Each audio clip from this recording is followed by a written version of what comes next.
बारामती से शिरडी तक साईचा सेवा ट्रस्ट के हजारों भक्तों ने अजीत पवार की मुख्यमंत्री बनाने की खुशी की मांग को लेकर पैदल यात्रा शुरू की है। पूर्व उपसभापति बिरजू मंधारे ने विश्वास जताया है। उन्होंने आगे कहा कि हमें जल्द ही अजीत पवार के मुख्यमंत्री बनने की खुशखबरी मिलेगी। बिरजू भाऊसाहेब मांढरे, बारामती माजी उपनगराध्यक्ष। आम्ही दरवर्षीप्रमाणे पालखी निघत असते शिर्डीला, पण यावेळेस इलेक्शन असल्यामुळे आम्ही थांबलो होतो।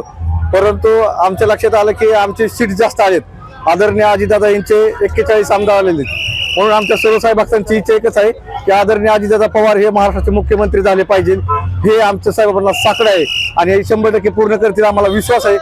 साहेबांच्या आशीर्वादाने अजितदादा नक्कीच मुख्यमंत्री होणार आहेत। किती वर्ष आहे तुमचं? आमचं हे पालखीचं 13वं वर्ष आहे। 10व्या दिवशी आम्ही शिर्डीमध्ये पोहोचतोय।